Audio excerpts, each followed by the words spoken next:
you should click on this video.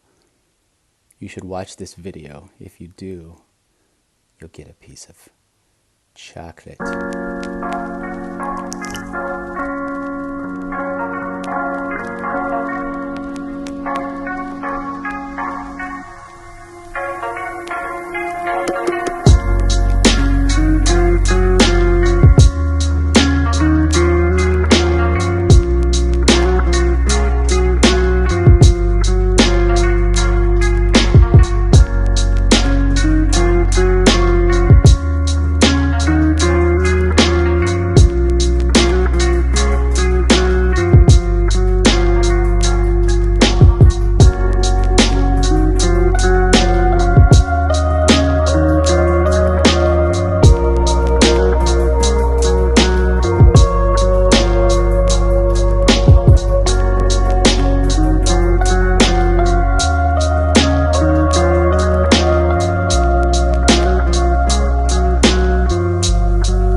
Well, hey, Amazers.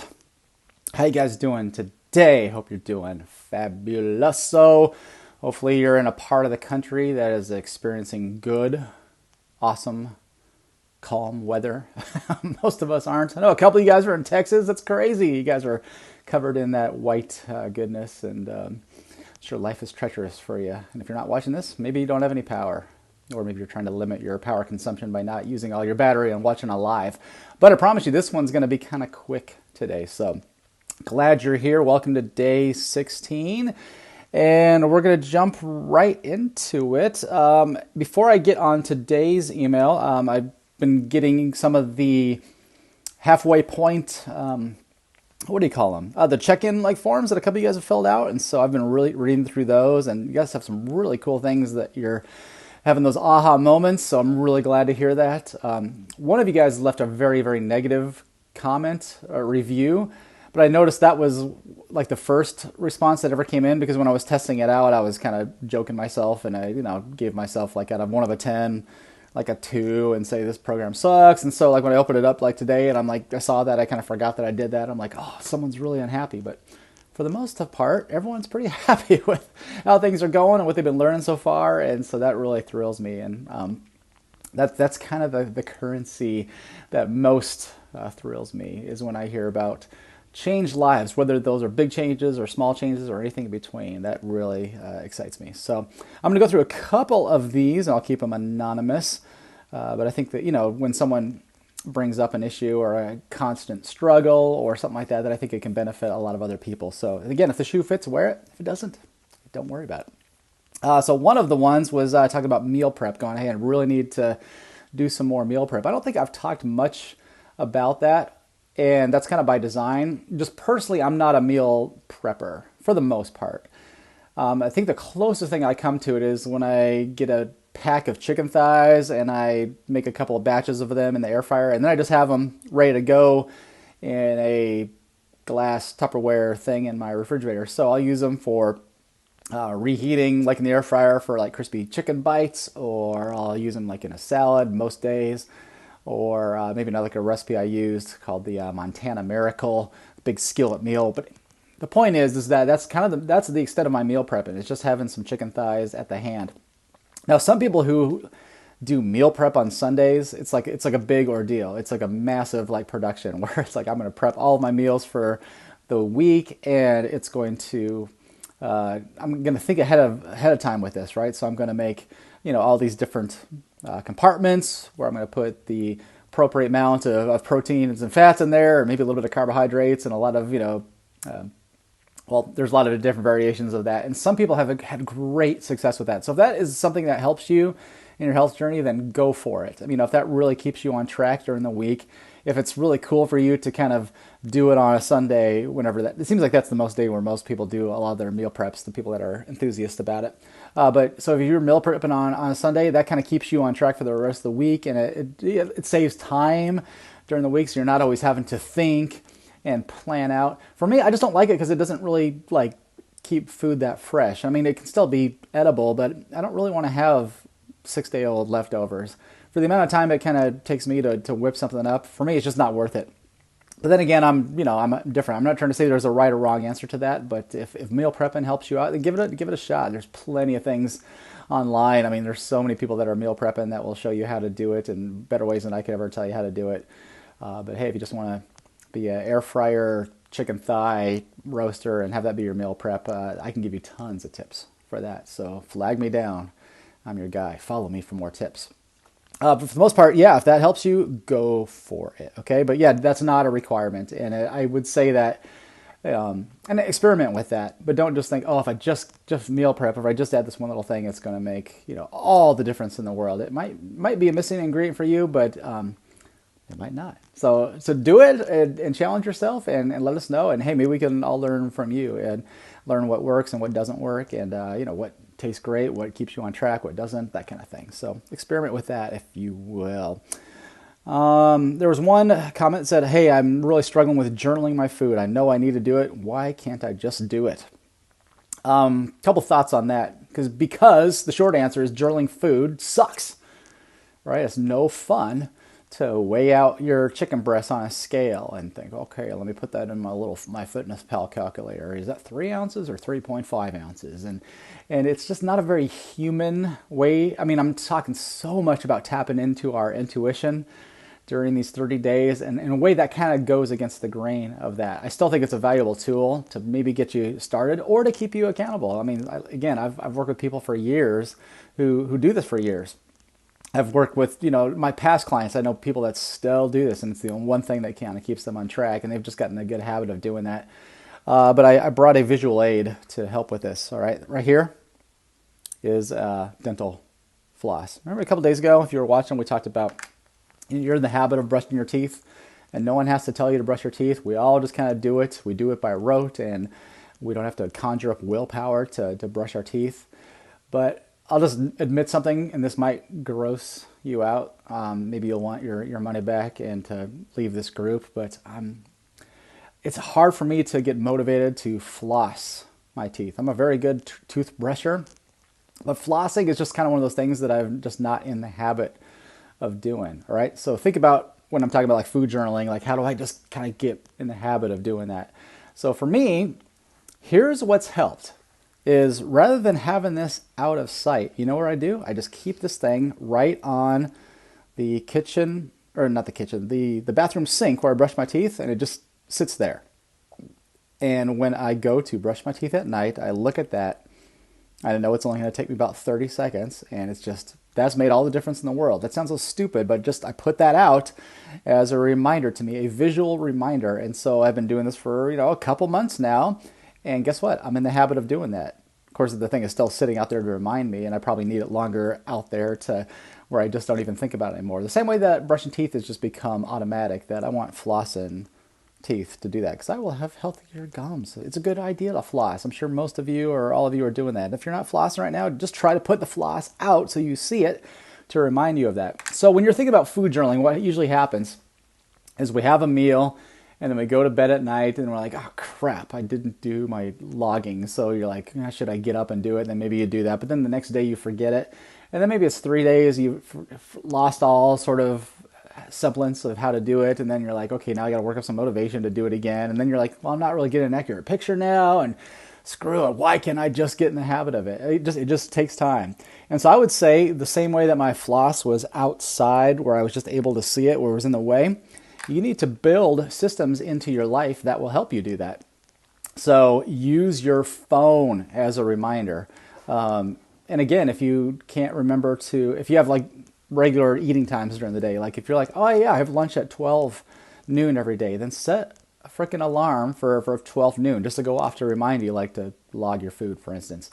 Or if you go to bed at 10, say, hey, make sure I log my food in before I go to sleep. I mean, use alarms as much to your advantage as possible. You might have to go old school and put like notes on your pillow. So before you go to sleep, you make sure that you put some food in your journal. Or, I don't know, maybe you have like a wristwatch and you have to put like a sticker on there or something like that. Or on your phone, maybe the MyFitnessPal app needs to be the first app that you see when you open up, not where you have to kind of scroll. I mean, I don't know. You think of the ways that you can be creative, but get it sort of visually in front of you as much as you can, because that's just going to remind you. I think most of the times when we don't do this stuff, we're just forgetting because it's new. It's easy to forget new habits because they're new. That's just how it works. But once it begins to you just do these things, and after a while, you're not going to even really notice them. Again, I think it's like 98% of everything that we do is habitual.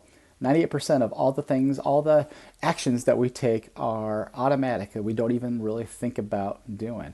I mean, you think about brushing your teeth. I mean, do you have like a morning routine? We're going to talk about morning routine in a couple of days or weeks. I can't remember. It's coming up in the future as one of our 30 Days to Amaze topics. But, you all have a morning routine that you probably don't even think about. You probably get up and maybe you go to the bathroom as first thing, and then you stumble downstairs and you make a pot of coffee, and then you read the paper. Does anyone read the paper anymore? You pull out your computer and you open up CNN or Fox News or whatever your news outlet is, or maybe you scan social media, and then you drink some coffee, and then you take a shower. I mean, you probably do this every single day and you think nothing of it. You don't have to worry about any kind of willpower to get you to do your morning routine. So think about that in terms of like anything that's new or uncomfortable in these 30 Days to Amaze. And there's a lot. I mean, it's only day 16. We're a day and halfway through it.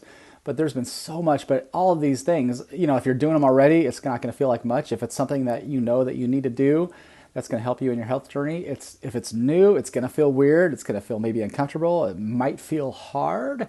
But for the most part, again, just not having it be a habit, it's something you're going to have to just do to help you remind yourself, because that's what it usually is. It's just usually a forgetful thing. I mean, yeah, it's not a very human experience to log food and to journal food.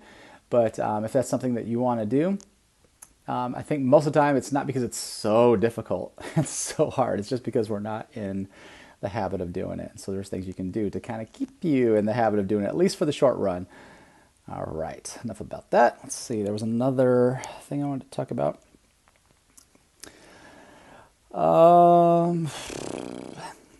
This is like a two-parter. And this isn't an obstacle. This is actually something that this person was celebrating. It says, I cheated with harmful food on my birthday and it affected my sleep.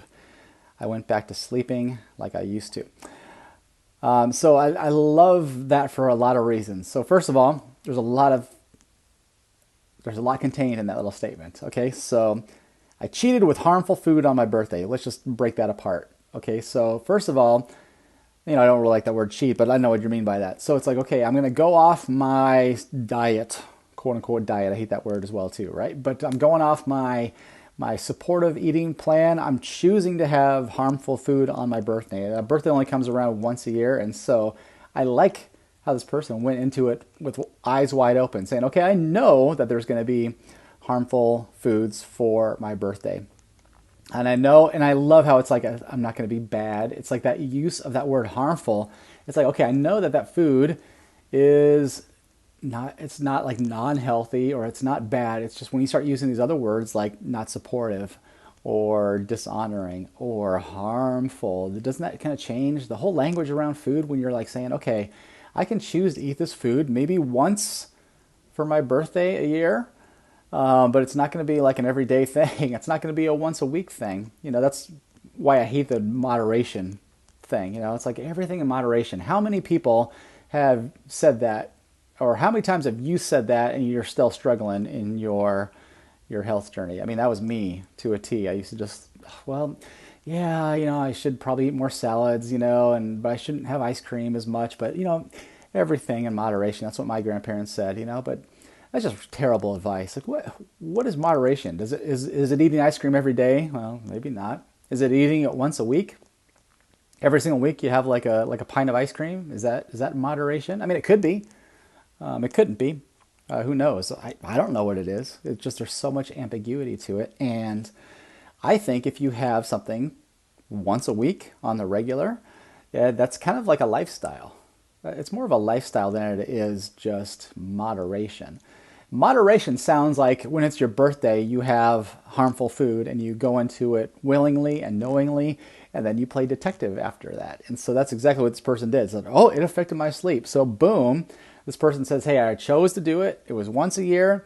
I had it. I didn't hear anything about guilt or shame from that. I had it, and now I'm going to play detective. Oh my gosh, it rocked my sleep. Like, I definitely did not sleep well. And then you can make a better educated and informed decision of whether it's worth it next time the birthday rolls around. So maybe next birthday you're going to yeah, I kind of remember it jacked up my sleep and it wasn't as great as I thought it was going to be. So maybe I'll have a bowl of quinoa instead for my birthday.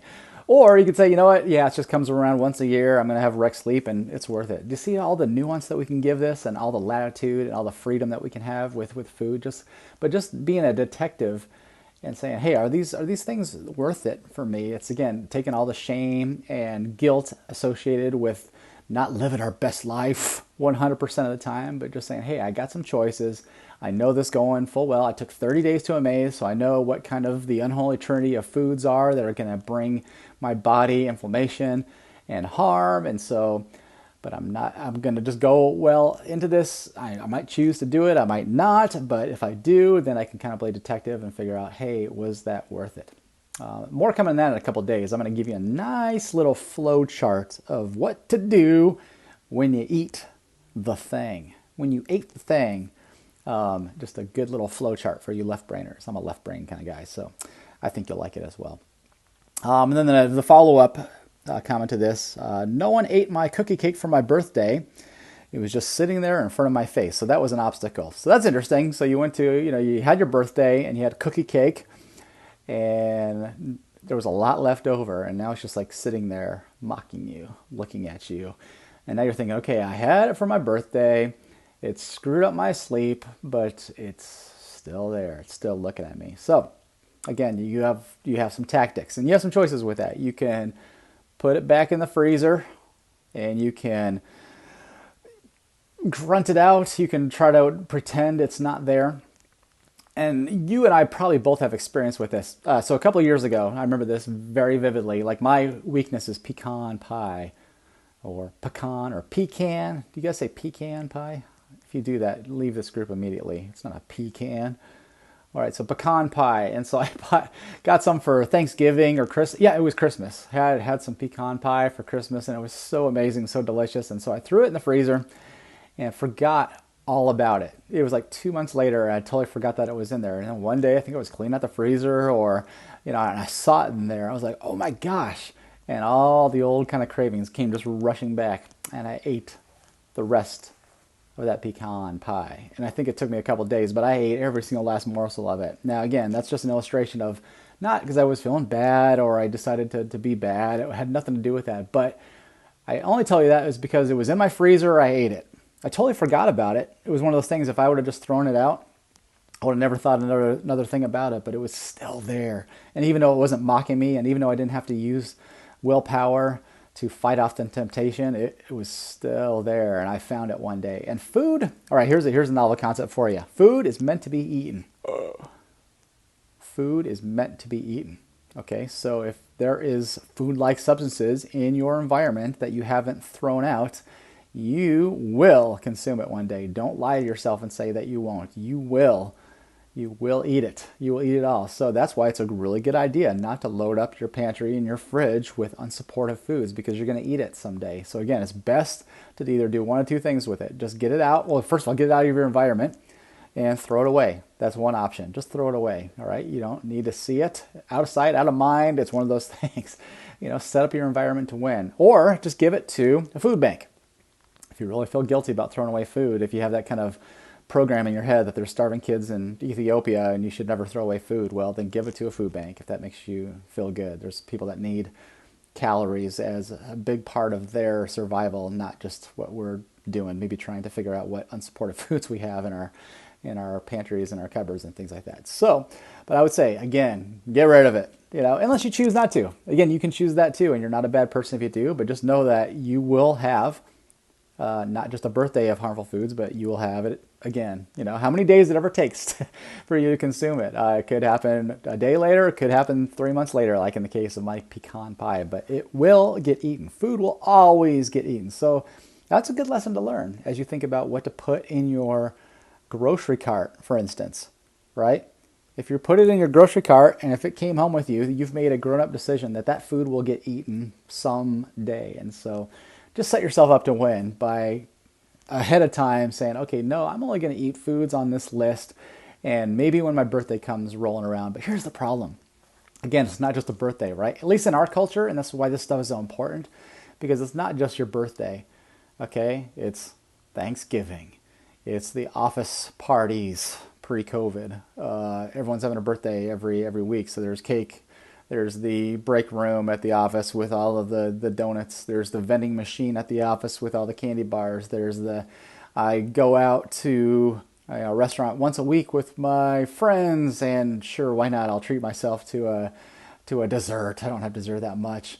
And then all of a sudden Valentine's Day rolls around and we're having sweet treats and chocolates there. And then St. Patty's Day, we all go and get blasted drunk. And what I'm trying to say is, like, it's just there's excuses all over the calendar, right? It's like that's why I like, if kids only had candy like on Halloween and Valentine's Day, I would never say anything about it. Never, if that's the only time they had candy. But man, when you're having candy like every day of the year, and then you having more of it just on Halloween's and Valentine's Days and things like that, that's a problem. Now we're not talking moderation. Now we're talking lifestyle, and a lot of our lifestyles are not serving us at all. So again, set up your environment to win. Ditch the cookie cake if you so choose, and if not, just know going into it full well and just play detective and see how it affects. How many nights of sleep does it need to screw up before you're like, yeah, I need to get rid of this. The cookie cake ain't worth it. All right, I think that was it for the forums. I think there might have been one more. Let's check here. Nope, that's it. Okay, I'm going to talk a little bit about today's email about sprinting. So if you have any questions about sprinting or about anything that we touched on or anything at all, just throw them in there. You can always ask our group or ask me anything, and I'll take my best stab at it, okay? And there's other resourceful people in this group that would love to chime in. And so, yeah, I'm not the end-all be-all authority on that, but just throw that in our Facebook group or in the questions in the comments of this video, okay? So let me get the little email out. Where did it go? Just had it here. Day 16. Yeah, sorry you only got one email today as opposed to yesterday where you got lots of them. All right, so day 16 is all about the best bang for the buck workout ever devised. All right, so yesterday we talked about strength training. Very, very, very good for everything, for hormonal balance. We talked about all of the things that strength and resistance exercises can do. Now, I would say that this exercise is this times 10, that this is an optional exercise. It's not necessary for everybody. But if you want to have the best bang for the buck workout, the most efficient workout, a very high stressful but the shortest duration workout, then sprinting is for you, and you should totally do one. So maybe you're thinking, there's no way, I'm 80 years old and going for a sprint is just not going to happen. So I totally get that. I understand that. The penalty for sprinting is severe. Okay, and kind of what I mean by that, well, think about this for instance. If you think of like when you could watch the Olympics when they weren't canceled because of COVID, when you ever see the sprints, the fast runners, the Jamaican team and things like that, have you ever seen an overweight or obese sprinter? You have never seen an overweight or obese sprinter because the penalty for being obese sprinting is severe. And here's how I like to think about it. This is I don't have a lot of science to kind of back this up, but this is kind of what I think about sprinting. Is like when you are doing a sprint, you are signaling your body, you are signaling your genes to do something drastic. And if you have any fat reserves that are unneeded on your body, I think of sprinting as something like, okay, think of like in an evolutionary kind of way. Like let's say you were a caveman, for instance. You lived a couple thousand years ago, and all of a sudden, a tiger jumps out at you, and so you want to like sprint away from this thing. Your body's want to give you all of the available reserves possible to be able to do that, to get away from saber-toothed tiger or something like that. And so this is why I think sprinting is so valuable, and it's the best bang for the buck workout, because it's going to it's really going to dissuade you from carrying a lot of excess body fat. Now, again, I know fat loss isn't a goal for everybody here, but it's probably the exercise that's going to keep you the most lean, that's going to keep you the most de-stressed, it's going to keep you the most staved off from depression symptoms, probably better than anything. And so sprinting is the name of the game. Now, the reason it's the best bang for the buck and you can't do it for very long, and the reason it's so efficient, is because it is so short. Because if you're doing it right, you are giving 100% maximum output for your sprint session. And I want you to think in broader terms of just sprinting, like just running. That's kind of the most popular and maybe the most simple way to do it, but it can take on a lot of different forms. And if you think about this and apply this to any of your exercises, it can radically kind of shift your mindset. Instead of doing these kind of low to medium level, long duration kind of exercises, and even with strength training, you're going to a gym for an hour and a half and just kind of pumping and resting between sets and checking, your Facebook or your Instagram between sets, and like that's one way to train and to bulk up. But I think another way to do it is just like, how could you apply, for instance, sprint mindset to weight training, or to rowing, or jumping rope, or swimming. We'll talk about those specifics in a second. But just a couple of tips as you think about sprinting. You don't want to time it, okay? And a lot of these tips come from me doing it all wrong. So when I started sprinting, I was pretending to be like a Jamaican sprint guy. And so I was like, okay, I want to see how fast I can get to. And so I think I probably timed my going across a football field and who am I racing against? Am I racing against a clock? Well, no, I'm not. I mean, if I was training for a sprint team, are there any like 50-year-old sprint teams that you know of? If there is, let me know. I would jam at that. But I got in my head, I'm like, you know what? Even though it feels like I'm going fast, I'm not going that fast. I'm pretty slow. Hey, quick sprint story. This is my favorite sprint story of all. I was doing a sprint session a couple of years ago at this football field that I do, and one of the things I do is I rest between, so I'll do like an all-out sprint effort, and then I'll run back, and I have this towel that I just lay on. So I got like no shirt on because I'm trying to get some extra vitamin D from the sun. I'm running barefoot. I feel like I'm going super fast because it's fast to me. I'm giving 100% effort down this football field. And I'm laying there, and I'm breathing really hard, and I'm trying to recover and wait until my heart rate goes like just to normal speed so I can get totally rested and prepared to give another 100% max effort sprint. And I didn't see this guy coming out of the corner of my eye, but all of a sudden I hear this, "Hey!" And I look up, and it's like this 15-year-old kid. And I'm like, "Hey!" And he says, "Hey man, you want to race?" "Hey, you want to race?" And I was polite about it. I was like, "No thanks, I'm not going for speed." I don't know what I said, and he went away. But inside I'm thinking, no, I don't want to race. And looking back on it, I did this guy probably a big old favor, because if I beat that 15-year-old kid, man, he would have been, shamed for the rest of his life. And if he did beat me, which he most certainly would have, what are you going to do? Go tell your friends that you beat a middle-aged man on the football field trying to sprint? So anyway, there was not a whole lot of upside for him. So I did him a solid there, but that always cracks me up, when someone comes up to my slow sprint sessions and says, yo, you want to race? No, I don't want to race. I'm not racing against anybody. I'm not racing against a clock. I'm racing against me. I'm racing against, can I give 100% effort to this sprint workout? So that's what it's all about, just giving 100% effort. And I can't do it for very long, and you shouldn't be able to either. I mean, again, if maybe you've been like a runner before, I know I have. I could go and run for anywhere from 45 minutes to an hour. I'd be very exhausted after that, but I could run for like an hour. Sprinting is a whole different story because you can't do it for very long. I think even highly trained athletes can sprint for about 30 seconds before their body breaks down. I can't do it for 30 seconds. I can only give max effort for like 10 to 20 seconds kind of thing. I mean, 100% all out, straining, stressful, and then I have to like take a break for a couple minutes. So that's kind of the idea of sprinting, is giving just 100% effort for the shortest amount of time.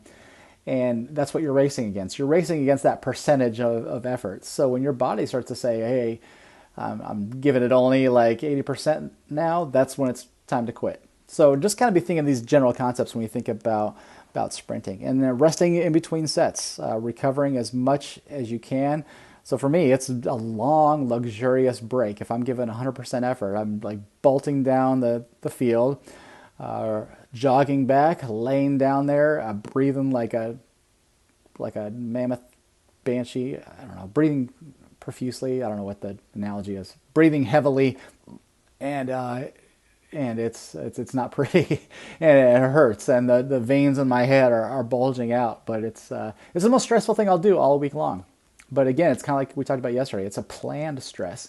And when you plan for that kind of a stress, then you're going to be a lot less stressed in other areas of life. This is why I'm such a big sprint enthusiast. But a long, luxurious rest, a little bit of stretching in between, laying there. Maybe I'll even check my phone, just laying there, just let the time go by, and a couple minutes, I'm ready to kind of do it again. But I can only do about 4 of them.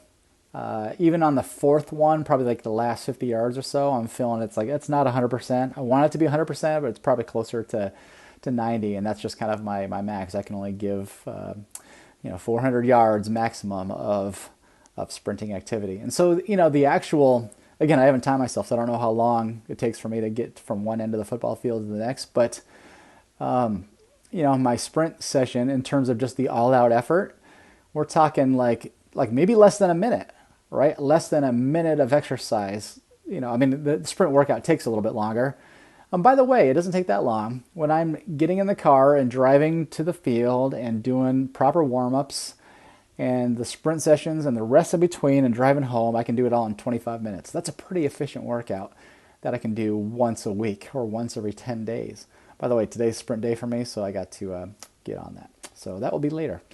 Don't sprint often. You read that right. Just once every 7 to 10 days. You want to allow your body to 100% recover. And speaking of recovery, if you sense any injury at all, there's a difference between pain and getting injured.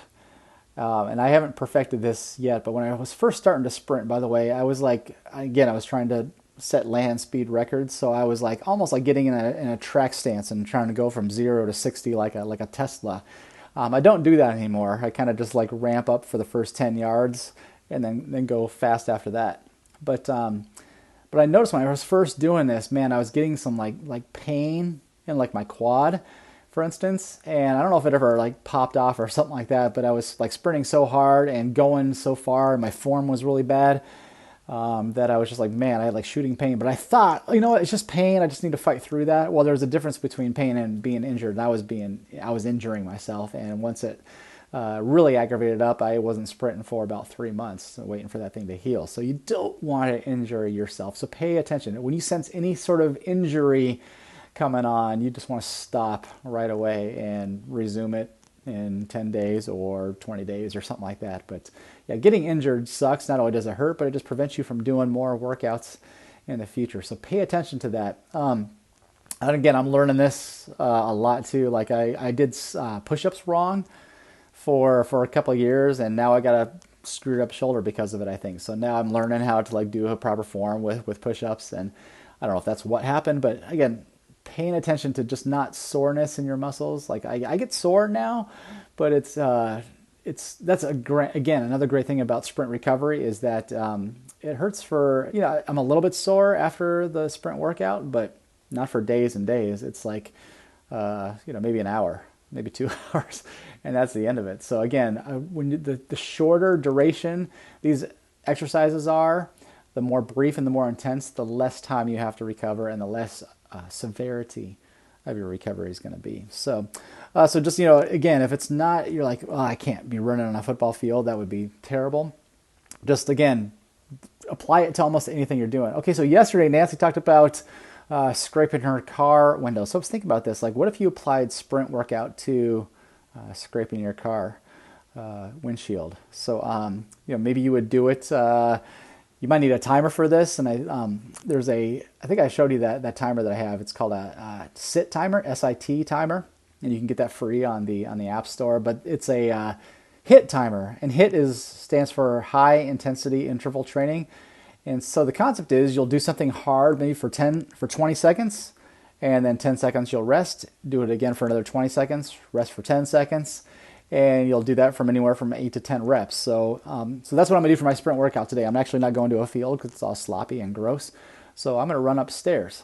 Okay, so I'm gonna run up and down my staircase. And so I have this timer that's gonna go off every 20 seconds. So 20 seconds, up and down stairs as fast as I can, giving 100% max effort. Can't do it more than 20 seconds. And then it'll beep twice, and then 10 seconds will go off. And so I have 10 seconds to just sit there or just kind of walk slowly. Beep, beep, goes off again, and I'm running up and down stairs for 20 seconds, resting for 10 seconds. So I'm going to do that 8 to 10 times. I think I can do it 10 times, and I think the workout takes like 4 minutes. Okay, and it's 4 minutes of absolute hell. But again, no recovery after that needed. My lungs will probably be burning for like an hour or two after that. But other than that, there's no recovery. It's just a short burst of 100% intensity for a slow amount of time. But okay, so back to the scraping of the window. Let's say Nancy said, okay, I'm going to take my little sit timer and I'm going to like scrape as fast and as hard as I can for 20 seconds and then rest for 10 seconds, and then do it again for another 20 seconds. I mean, by the way, you would probably look pretty funny doing that. You might look like was it William Macy and Fargo? Is that his name? I can't remember. You know what I'm talking about for those of you Fargo fans. But, scraping your window, doing whatever. Maybe it's vacuuming. You're vacuuming like really fast and aggressive for 20 seconds and then stopping for 10 seconds and then doing it for another 20 seconds. So just you can kind of make it, if you apply this kind of concept to almost all of your non-exercise exercises, you can get a sprint workout in that way. If you're a rowing machine person, do it with rowing machine. So sprint on the rowing machine as fast and as hard as you can for 20 seconds and then rest for 10 and do it again and do that 8 to 10 times. So maybe you're a swimmer. Maybe they haven't closed the pool at your gym. So you can just like, this is how I used to do swimming sprints. I would just like freestyle swim from one end of the pool to the other as fast as I could go. And then I would just kind of walk back to the other end and then just like wait a couple more minutes and do it again. I mean, kind of embarrassing, but that was pool sprints for me. It was the only way I could do it without drowning. I already talked about running on stairs, maybe running up hills. There's one, sometimes I go to a football field, which is absolutely flat, but there's this other place I go to for a sprint workout where it's like just a hill. And I can't cover that much ground, right? It's because I'm going a lot slower and it's a lot tougher to get up that hill. But again, I'm not going for distance. I'm not going for speed. I'm not going for time. I'm not racing anyone. I'm just kind of racing against what percentage of output am I giving? So again, in the video, in the email, that's if you are interested in doing this is my favorite workout that I do, my favorite sprint workout. And so there's a lot of concepts on there. I don't neglect proper stretching and proper warm-up. That's what I've been told by sprinters is probably the most important part so you don't get injured. So there's some good stretching and good sort of warm-up activities in there. And so if you are interested in doing a sprint workout, man, and when I say sprint, applying sprinting techniques to anything, it could be something that I mentioned, or maybe it's something that I haven't mentioned. Post about it, and I'll give you 10 points in our group. So it might be worth it just to try that out, right? And see if you can do it. Again, I want to say that sprinting is optional. You do not have to do this, but if it interests you to get the best bang buck for the workout, best bang workout on planet Earth. Again, I talked about there's no obese or overweight sprinters. There just aren't. But if you go to any 5K or any 10K or even marathons, you're going to see tons of overweight and obese people. The reason being is because you can do that. You can kind of do low level to medium exercises for long amounts of time and not burn body fat. It's just we've talked about all the ways why that doesn't happen. But sprinting, it's a totally different thing. You're engaging this thing called ATP, and I can't remember what that's. Maybe Josh, you can help me with that. Something adrenal triphosphate, or Kimbers, maybe you can help me with that too. But ATP is this like hormone, I think, right, in our bodies that signals fat burning. And when you are doing sprint, here's another thing great about sprints too, is that it doesn't last just for the workout. You are signaling these genetic markers in your body to go through your workout. So for instance, when I do a sprint workout, yeah, I'm burning some fat and some calories during the workout, but I'm signaling this ATP production in my body that's going to promote fat burning like the rest of the day. Who knows how long it lasts, but it lasts a lot longer than a workout. And you don't get that kind of same thing with low to medium level cardio. So another reason sprint is awesome and efficient, just so much better for you than these long, low level cardio sessions. So, all right. Quiet in the comments today. You know, that's okay. I kind of expected that. I don't expect this to be a high engagement day with sprinting. It's not everyone's favorite exercise. But if it's something you're up to, give it a whirl. Let us know how it goes. It'll be worth 10 points to you. You don't have to be uber successful your first time. It took me a couple months of trial and error, mostly error, to get this thing right. But I'm sold. I'm sold that it's one of the best exercises. It's the best exercise you can do. Mark Sisson says there's nothing that cuts you up like sprints.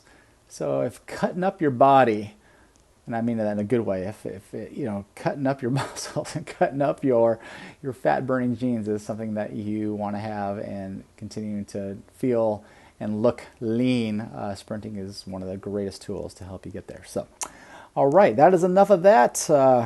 I hope you guys enjoy the rest of your Tuesday, and tomorrow we'll talk about the motivation myth, the myth of motivation. So you'll probably get 2 emails tomorrow on the same thing, which will be a repeat of the email that you got on Monday, but it will still be worth talking about. So I will see you guys tomorrow.